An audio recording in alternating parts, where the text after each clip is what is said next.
the reason I think people get so hung up on like, this is work, that you're not my family, is because you actually have really unhealthy relationships with your family. If our people aren't loved and doing work and feeling valued, it hurts the bottom line. We see it time and time again. They're going to leave sooner. They might take people with them.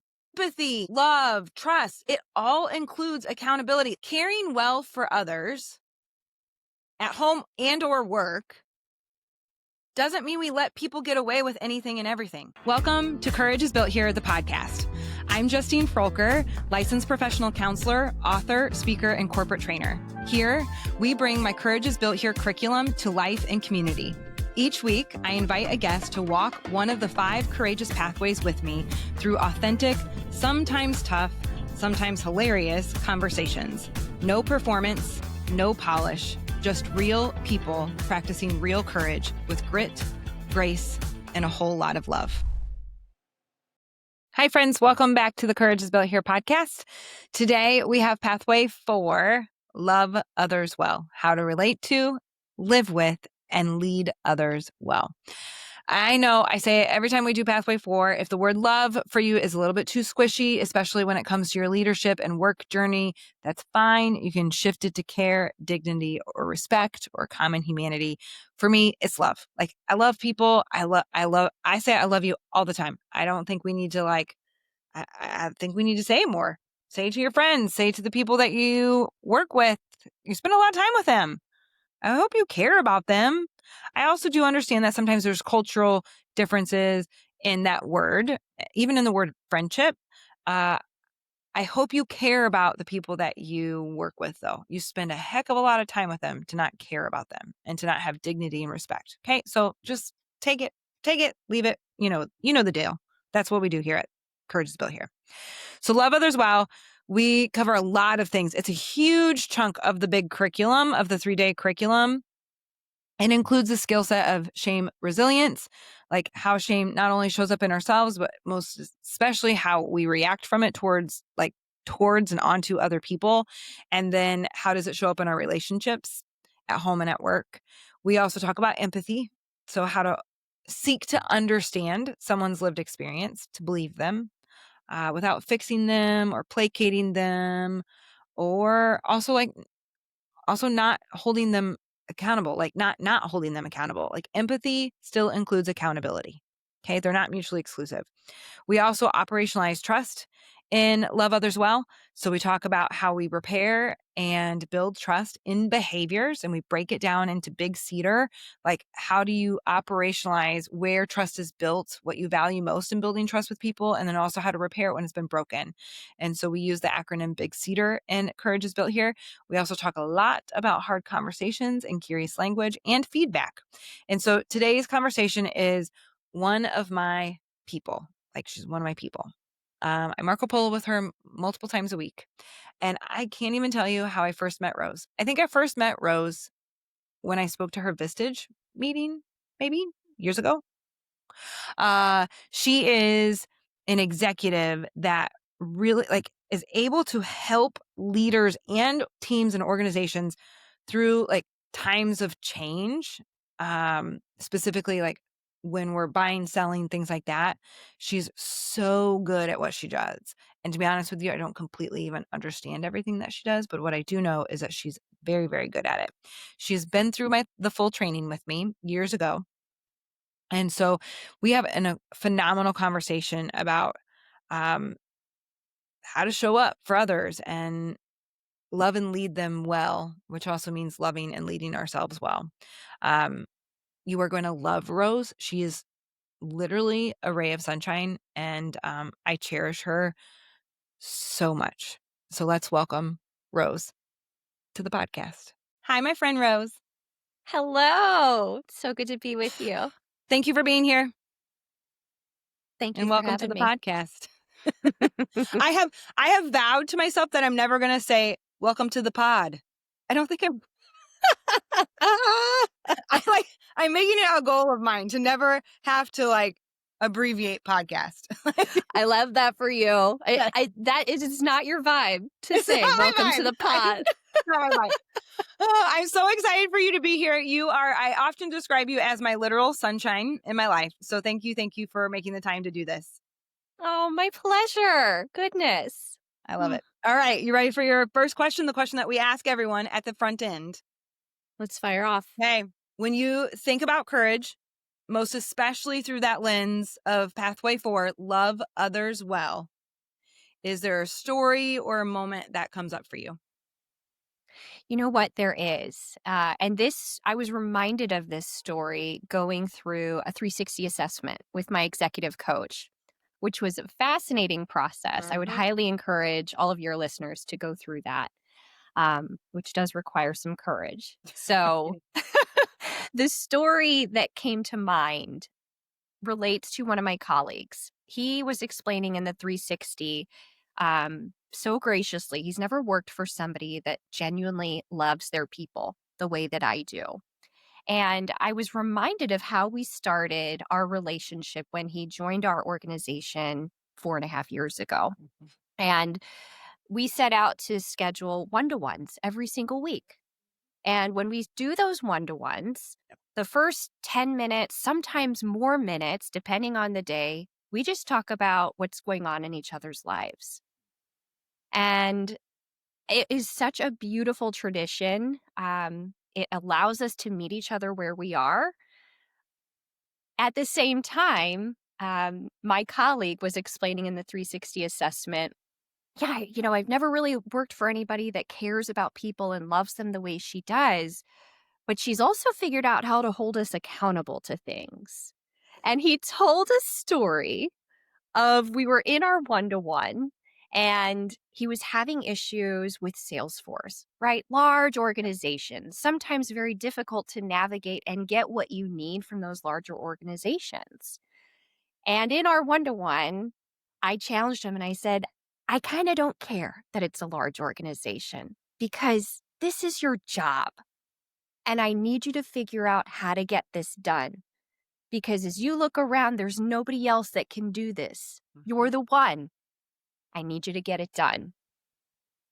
And I was amazed that he actually remembered that story 4 years later, no less. Yeah. But what was so powerful about that experience was that he appreciated the accountability. And, as a leader, sometimes I think we forget that accountability is also love. 100%. Oh my gosh. I think all of it, empathy, love, trust, it all includes accountability. Caring well for others at home and or work doesn't mean we let people get away with anything and everything. Right. Especially the stuff that's not okay with us. Yeah. And when we're in relationship with someone, which we are with our colleagues, we're coming with expectations. I need you to meet me here and I need you to do this for me. Yeah. And they're doing the same. They're expecting the same from us. And if we don't state those expectations out loud, I love whenever one of my best lines in any of my events, stop blaming people for not meeting your expectations, most especially the expectations that you have never stated out loud. And you can literally feel the room just right? Yeah. And I mean, I teach it. I still do. I absolutely still do it. We don't say it in the moment, especially. Goodness. No. Onto it for way too long before we then say something, which then it's how much time has passed and they don't even know what we're talking about. And we just never say it. And then we sit with the judgment and resentment and frustration towards that person, even though we never actually stated it well. And caring well, loving others well, leadership or home, it does mean accountability. Yeah. It means calling people into the work. Yeah. And stating it, right? Because a lot of times those expectations are up here and they're so clear. But have we ever articulated them or written them or shared them? We expect people to read our minds. That's That's not it. No. No. Well, and it's interesting, like, up here, they can be so clear. It also, though, like, the space from between here and here, let alone to your ears, that's a lot of space that and lenses and perspectives and how tired and hungry are we when we are communicating, all these different things, right? Like, so it also could be like, I think I have clarity up here, except once it's out of my mouth, or maybe once it's like, and then through your lenses and you've received it, like, I actually might find that it's not as clear as I thought. And I actually did Yeah. need to rumble and talk with you about it to get more clarity of what the expectation truly I wanted it and needed it to be. Yeah. Yeah. Yeah. Because I mean, up here it can get so, ugh, Uh-huh. right? Uh-huh. There's something there. Yeah. Well, and at the same time, we know when something's off with someone else, when we're in Totally. relationship with them. Yep. And this does come up in one-to-ones also with colleagues. You can tell when someone you work closely with has something weighing on them, or they seem distracted, or even in a virtual meeting setting, you can just tell where their eyes are going, right? There's some Yes. signals there. And another way to love others well in that moment is just to ask, like, "Hey, are you okay? Yeah. Hey, what's going on?" You teach Mhm. us, like, bring that curiosity in, Yeah. right? Yeah. Well, and it's like, it's also this piece. I, I'm going through this with a friend right now. She has a contractor that is like, something's clearly going on, but she's not wanting to name it. She's saying it's a personal thing. And so she's really struggling. And so, like, I'm trying to kind of coach her on this element of like, it's okay to say, like, I totally respect that something personally is going on and you don't have to tell me. There's just this element, like, I know something is up Yep. with you or maybe even between us. And like, without some details, like, my brain is going crazy, like, "Oh my gosh, do you have cancer and that's why you can't work on Wednesdays anymore and you have freaking chemotherapy every Wednesday?" Or, like, "Did I do something? Like, something happen between us that I don't know Oh, about?" And, yeah. like, so all the like, and I go, "That's where you get to really lean into the work." And it's this, like, weird tension between, like, I want to respect your privacy, and, like, I know that maybe you can't name it or don't wanna name it, and you're trying to be as transparent as possible, and I also need you to know that that kind of lack of transparency is leading me to, like, just spin in my head about what's really Yes. going on because I don't have enough data. Yes. Yes. Yeah. Yeah, and It's explaining to hard, though. someone that actively making this story up if Yeah. I don't have a dialogue with you. And of course, like, people should only share what they feel comfortable sharing. But if we're not calling it out and naming it, Mhm. like, it's just going to create more disconnection. I'm going to be in my head more, making up more and more stories, Yeah. and we're further and further apart. Mhm. Mhm. And this is what we see when orgs are going through massive change, Yes. Oh, right? Like, yeah.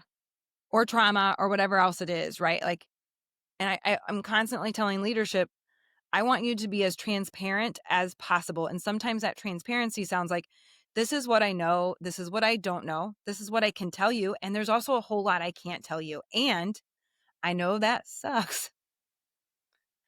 And you get to have some feelings towards that, except I wouldn't be a good leader if I did not hold that safety for our organization, things like that. It's just like, or there's the whole transparency of, I know this is what we said, except now we have Mhm. more information. We've had to change our mind. Like, Oh, just say yeah. that kind of stuff. Like, say Right. it out loud. Right. Without trying to have Uh-huh. some perfectly curated narrative as Right. to how it changed. It Right. changed. Mhm. No different than people are allowed to change their minds. Circumstances change Right. beyond our control. Right. It is that's we have lost this ability to change our own mind, to change our minds, but also more than that, allow others to change their mind. Yeah. And Yep. loving others well also means that. It does. It does. People are allowed to change. And it's really, when I think about, especially the way I value relationships, right? They can evolve. People come into our lives for Yeah. certain seasons, and yes, sometimes it's hard when those seasons end, Yeah. and sometimes they end because things have changed between Yeah. us. Yeah. And Yeah. that's okay. It doesn't necessarily mean it's bad or that we have to apply judgment to it. It's Mhm. different. Mhm. Ugh. We're struggling with that. It's not doesn't have to be necessarily better or worse. It can just be different. Yeah. Yeah. But in our minds, it's almost like we want to craft that narrative of, oh, well, it's bad or it's good Right. because that makes a little more Mhm. sense versus the That it cleans it open-endedness up of for our difference. brain. Yeah. It Yeah. clean It's like, "Oh, got it. She sucks." Yeah. Like, right? Like, "He's the bad guy. I'm the good guy." Like, Right. it puts us in the check boxes, for our brain to get comfortable again, basically. Yeah. Oh Yeah. man, it's so like, I wouldn't think anyone would say that they are the same person that they were 5 years ago or even a year ago, and I'm not sure I want those people in my life. Like, if you're not Yeah. different, if you're not learning, growing, and changing, and yet we are struggling, like, I think so many of us do struggle in caring for other people, loving others well, and allowing them the grace, the generosity, the chance to change their mind or to say, like, "Actually, like, I don't believe that anymore." Uh Yeah. or I screwed that up, whatever it might be, and, like, that it does come back to some of that's accountability while also calling them into the work, I think. Yeah. Yeah. And at the same time, I think old school leadership would have said, we don't talk about ourselves. We're only there for other people, right? But especially the last 5 years, as the world has been so dynamic and ever changing, I've Yeah. also been trying to lean into embracing my own vulnerability. Mhm. And something clicked for me this year in that in order for me to love others well, I also need to let them love me. Ooh. In order for them t and also, like, in order to be loved well, people have to know you. Yes. Yeah. So in our one-to-ones, I do talk more about, yeah, like what's going on with me? What was Yeah, my weekend? We right. lost one of our beloved dogs this year. Talking about that openly. I've actually been amazed that it hasn't been as hard to do. And sadly, grief is one of those things everybody's experienced or For will sure. experience. And those moments of connection, it's like all the rest of the noise in the world just stops. That's so We get true. to just be there together. Mhm, mhm. The ground is level, we're in it together, We're in it. and once we're in that space together because we chose to make the time for intentional connection, Yeah. then we get to say, "And we really need to talk about what's going on." Yep. Right? Like, the The and. we're in this Mhm. together, and how do we help you through that? Like, or I Yeah. need something more from you. What does support look like? How can I get you there? Like, we are we're so disconnected, More than or ever. surface level. Like, and I do think, like, Yeah. leadership, when there's power dynamics, there's definitely, because there is. I hear that from leaders all the time. I mean, I've heard what I believe is, like, wild things, like, "Oh, I'm the leader. I've never said I'm sorry," or "I don't know." Like, "I'm the leader. They don't know anything about who I am. I have the most power in the room." Like, that I no, right? And it's like, and I push back on that because I mean, we can argue that worked 10, 20, 30 years ago. I'm not sure it worked well. Right. It's I know what I know for certain, though, it will not work anymore. Nope. Not with Not the with younger 5 generations in the No, workforce. They don't no, want that. they don't, and, like, the younger generation, no, it will not work. Well, and but I also think, like, all those 5 generations in the workforce, it's not just the younger generation. You've also got that kinda like the middle, the sandwich generation, that their worlds have been rocked in some way or another, Mhm. and they want more. They want meaning and impact, and sometimes that does mean it's just a job, and I Yeah. go in, check in, do a good job, and I'm out, and I do think sometimes that is fine, except I still want the culture to be healthy. Yeah. Well, and why can't we ask the question of what does fulfillment look like for you beyond what you do for us here? Like, if we really want to love our people well, we love all of them, who they are in our orgs and who they are outside. Yep. Yeah. Because they're And the whole more people. we ask those questions, the more they're going to believe and feel, oh, well, maybe they really do care. Uh-huh. And they understand, okay, maybe my source of fulfillment, surprisingly, isn't going to come from the tasks that I do day to day. I do. Wow. It is like, how have we like I don't, and I say it a lot in my events, but like I'm not sure everyone. I don't think it's necessarily the norm that people get to do their like purpose and call as their job that pays their bills. Right. Like I think a lot of people get to. I get to. And I'm so grateful for it. I still think your work can be meaningful though, and it's part of who you are, and the culture can be impactful and caring and wholehearted because you spend more time awake there than you do at home. Yeah. Yeah. So All those hours. yeah, it's a lot of our lives, and so even if you're not one of those people that get to pay your bills by doing what you think is your purpose and call, how can you use the thing that pays your bills to help you find your purpose and call? And you're gonna be Yeah. better off to do that if you have a healthy culture and we love Right. others well, because you care Right. about what they're doing outside of what they do for you. Mm-hmm. Mm-hmm. Yeah. They I have to mean, know that though. we're seeing, right? Like nobody stays at a company for Ugh, 48 plus years like they used to back in the day. right, right. There's no pensions or golden handcuffs that are financially True. Oh, mandating that's that such a good people point. stay. Yeah, such a good point. So as we look up and assess, well, what is it that brought people to us? What's going to keep people here? And also, I think we need to understand and embrace sometimes people need to go, and it's not because they're not doing good work. Right. It's because they need to go into their next chapter. Yeah. And that's still loving them well Yep. and not punishing them for it and Yeah. not trying to make people stay small, stay in roles that aren't Mhm. serving them. And ultimately, by the way, if our people aren't loved and doing work and feeling valued, Mhm. it hurts the bottom line. It We see does. it time and time again. Huh. They're Mhm. going to leave sooner. Yep. They might take people with them. Mhm. They might make huge mistakes before they leave Yeah. Yeah. because they're so unhappy or whatever. Like it's that saying of like when orgs ask me about the investment in the courage work. It's like, well, you train them and they leave, or Yeah. you don't train them and they could stay. Yeah. Like I, where did I don't know where the somewhere along the line, like training, development, pouring into our people first.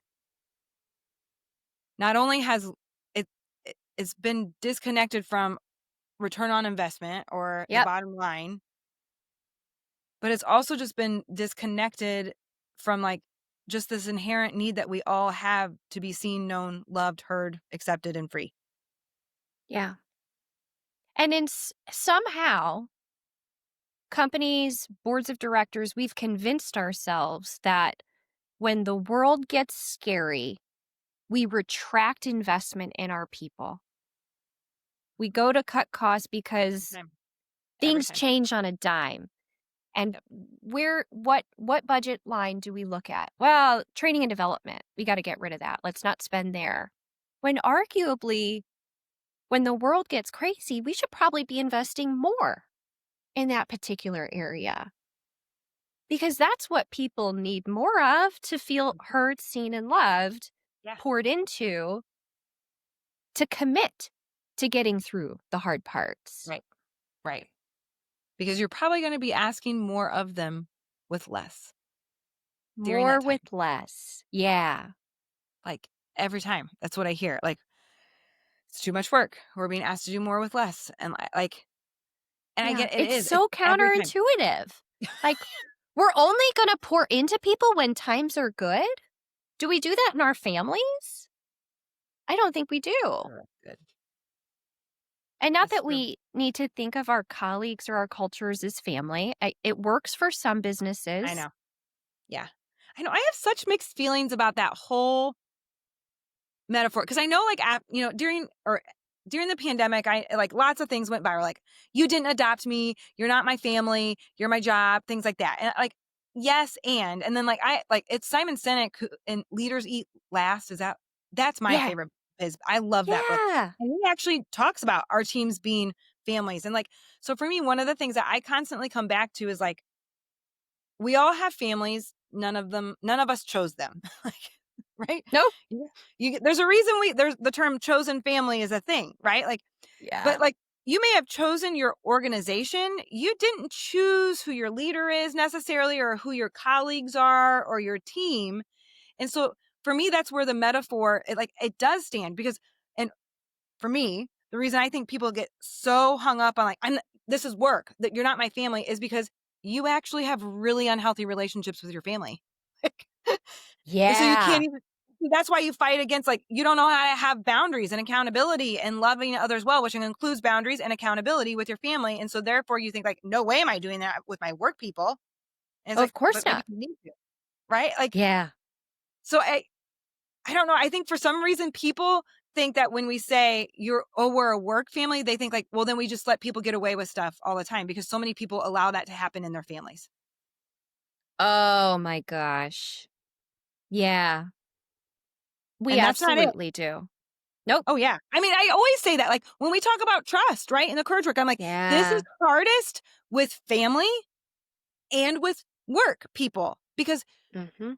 your locus of control might be very much outside of your control. Like, all you've got is you, right? Like, there's something there Yeah. Oh, man. Mm. because, man, people let their families get away with a lot of hard stuff Yeah. because it's Yeah. family. And that is Right. not what I am saying with the people that you work with. I'm not saying that with your family Yeah. either. Right.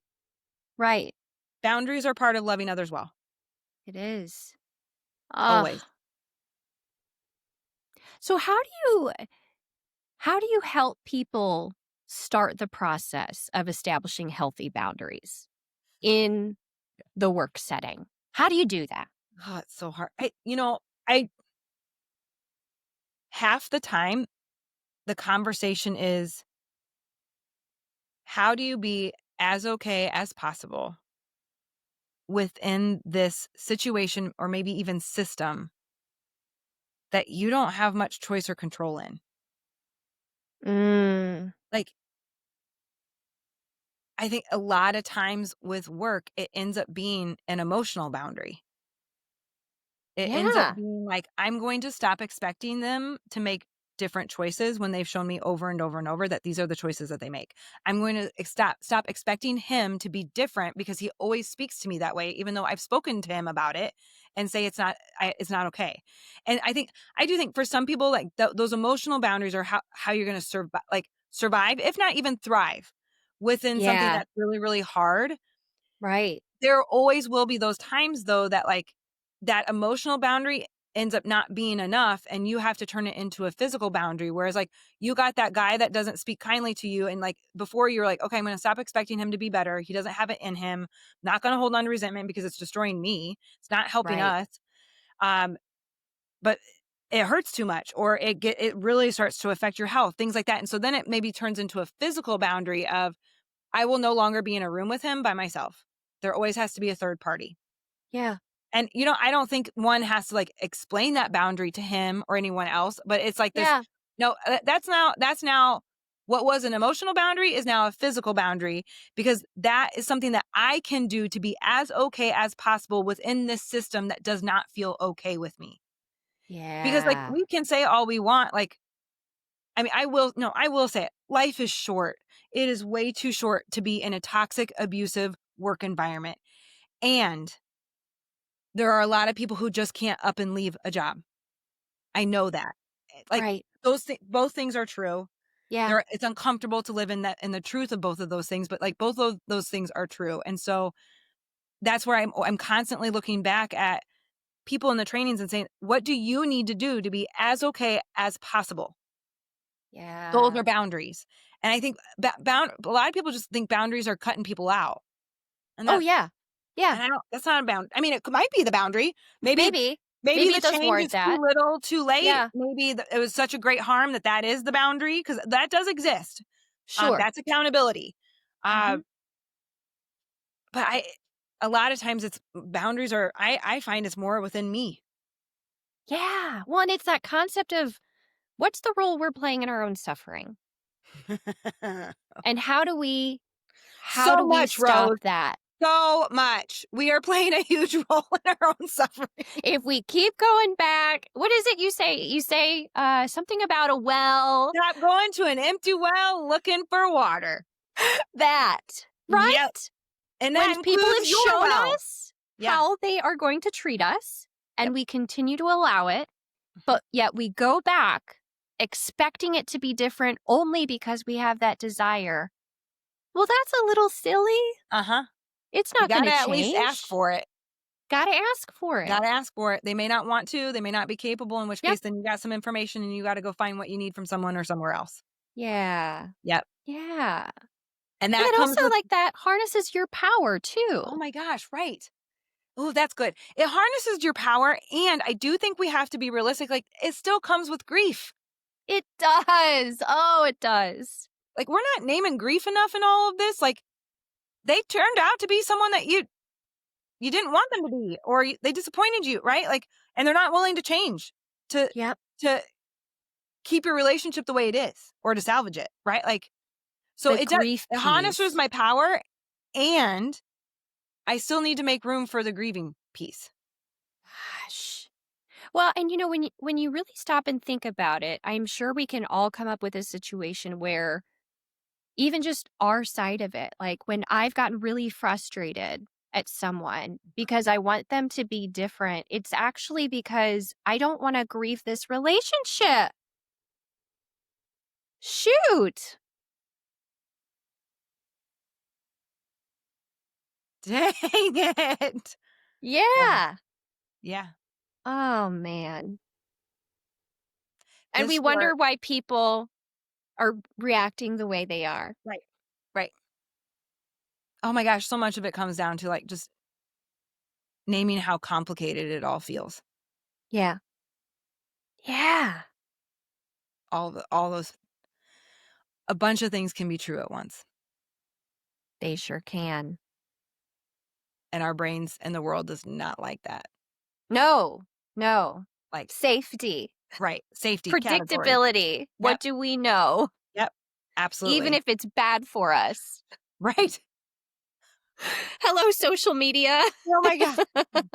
I have decided one of the like the business trainers that I love and respect a ton, Taylor Welch.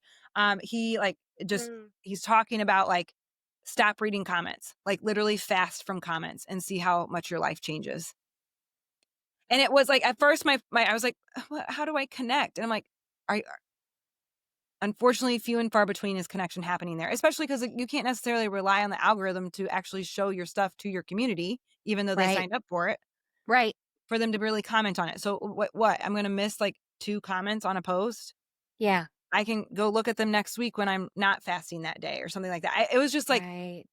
it was interesting. He talks a lot about like making our brains very uncomfortable to rewire them and get rid of what is not needed. So like, that's why a lot of people love cold plunge, because it's very uncomfortable and it Yeah. makes you receive. It's why when I'm speaking, I crack a joke, because when I make you laugh, your brain opens up. Or sometimes a curse word does the same thing for people. Like all these Yep. different, why it's important to like learn something new on a walk or while pushing yourself on a workout. Like it just, yeah, it's very fascinating. It's so fascinating. I Yep. love it. I love it. Ugh. Ugh, I could talk to you forever. Me too. That's why we're friends. All right. Are you ready for your last 2 questions? I'm ready. All right. So the first question, the question that we close with everybody: when did courage look different than you expected it, and what did it teach you? Oh boy. Okay. I'm going to go somewhere most people tell us not to go, Mm, and that is around politics. yeah. So, the last election cycle, I have to say that process changed my thinking so much because I didn't know, understand, appreciate that most people are really doing their best. And most people, especially around elections, voting, they're just trying to make decisions with Yeah. the information they have to protect themselves and their families and to live happy. Yeah. And I used to be a person who would judge others' opinions because they were different from mine. Yeah. And I started realizing, also thanks in large part to your work, what if instead of judging, I tapped into my courage and I started asking more questions Yeah. to seek to understand, Mhm. not trying to convince, just trying to understand. Because love is really one of my personal values. And if I'm truly living in that value, that requires me to be curious and love all of the person across from me, Yep. even if they think differently. Yep. Yep. But Yep. it's so hard. It is so hard. It is so, so, so, so hard. And I like every time I still choose it, even when it feels like you're the only one, which is not true, Yeah. it is worth it. I think one of the things that's really helping me lately, especially with the social media piece of it, like it's I am opening something up that is making money off of division and hatred and Yeah. only showing certain things to certain people, including myself. It's only showing certain things to me. I have to recognize that. So like I want to make sure I'm in a good mind space. I'm going to pray before I open that app. I'm going to like these things, like I'm going to set a timer if I need to set a timer, like these different things, because at the end of the day, these algorithms at this point, I think are not where I truly will hold on to the fact that I think social media was meant to connect, help us learn, make us Yeah. laugh, keep us in awe, but those days are long gone. Yeah. And I think part of me is like, I have to grieve that. Yeah. We do. It's gone. Like it's gone. Like even if I'm going to continue to show up and try to be the light and courage on these apps, I have to recognize that I am doing it in a space that that's not what it's for anymore. No, it's been designed to keep us there, Yeah. not to create Right. connection. To Those are keep us there different and to divide things. us while we're there. Yep. Yep. Oh, that's good. Thank you for Mm. going there. Yeah. Ooh, that's good. Yeah. That's good. Yeah. All right. You ready for your surprise question? Okay. Maybe. What's one way that you are choosing or have chosen connection even when it was really hard? Um, Most recent example of that. I'm going to use a home example. I'm married. My husband and I have a lovely marriage. We are not the same people. Thank God. I would hate to be married to me. Like I couldn't be married to another me. that'd be terrible. And dang, it makes it so hard. Yeah, yeah. And I have been watching my husband grow and flourish with new hobbies, new physical challenges, and I love it for him so much. And these hobbies require him to be away from our family, Yeah. and it is hard on me when he's doing that. Yeah.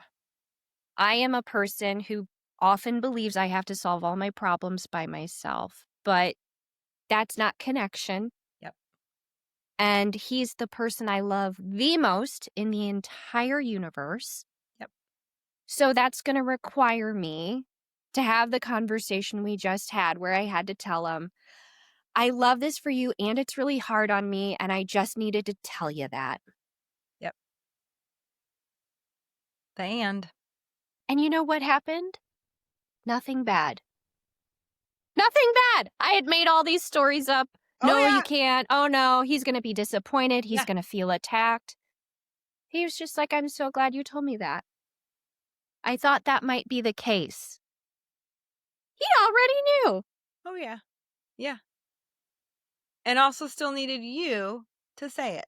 Needed me to say it. That Yep. was my part. Yep. Oh, that's good. That's so good. That's so good. Thank you, my friend. Thank you This has so been a gift. much. You are a gift. Thank you for being in You my are a gift. life. Thank you.